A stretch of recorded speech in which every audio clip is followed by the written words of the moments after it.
And so when I saw him, I was able to persuade him that it would be important and beneficial to him, because I could offer him protection, to make a statement outlining all of the Kray's activities. And this he did.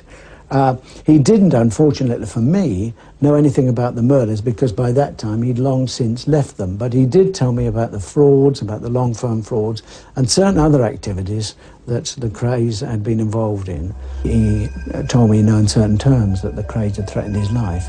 And so as far as he was concerned, then it was in his own interest to see them put away, and hopefully for a long time.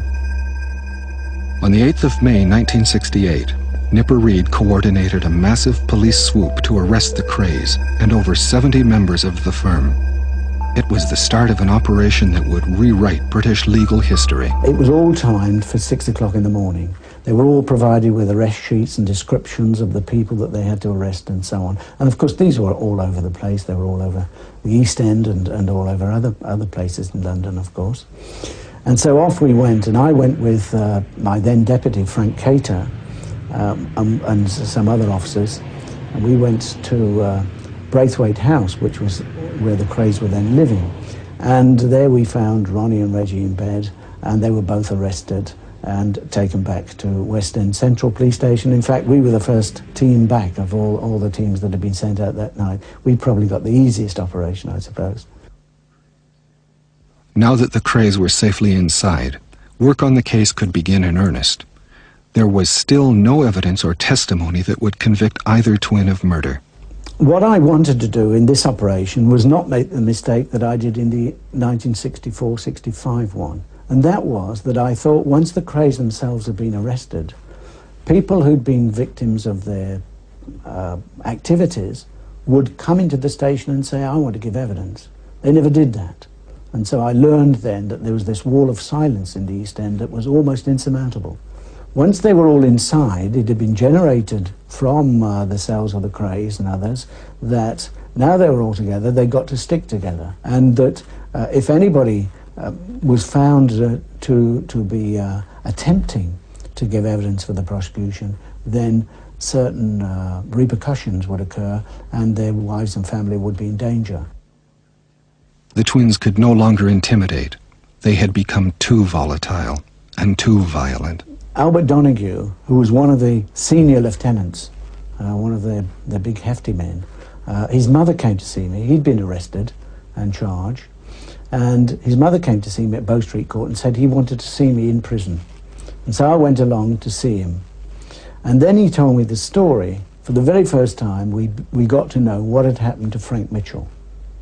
According to Donoghue, he was taken out into a van on the pretext that he was going to another location in Kent.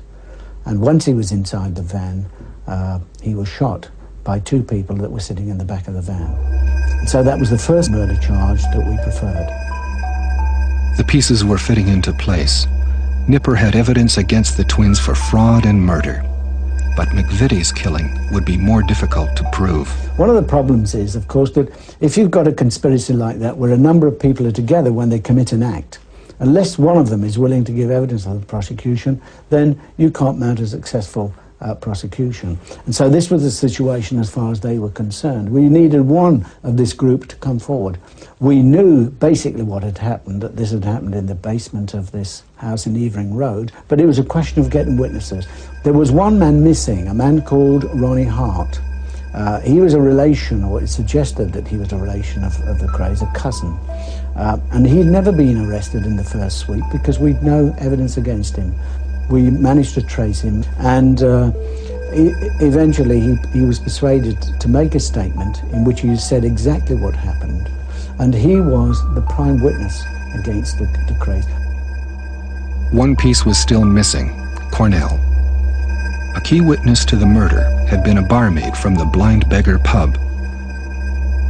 She was terrified of the Krays and steadfastly refused to testify against them. She had seen who had killed Cornell. She knew him, she actually knew Ronald Kray.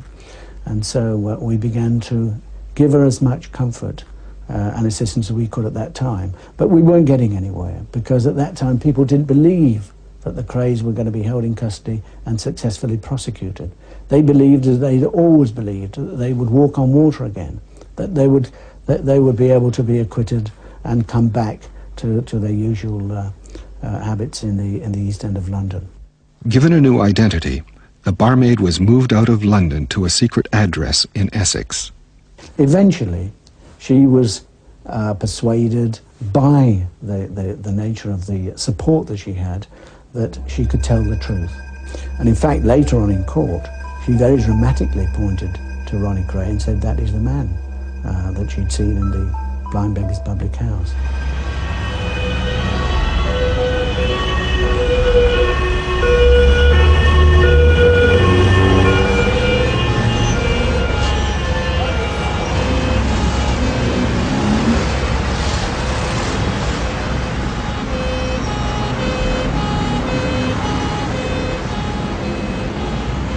The trial started in January 1969.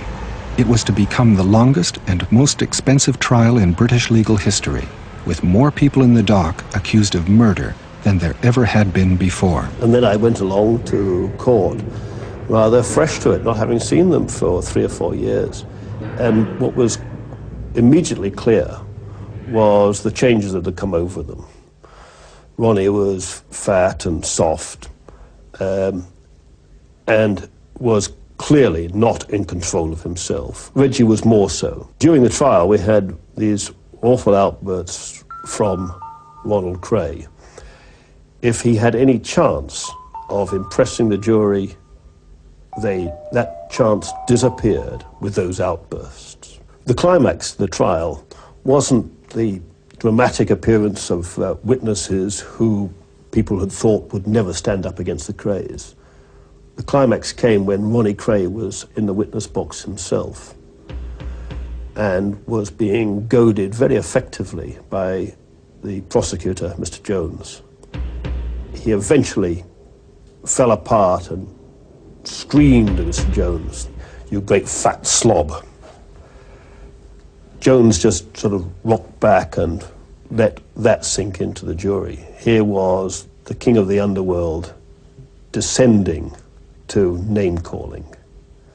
And if anybody was a great fat slob, it was Ronnie Kray.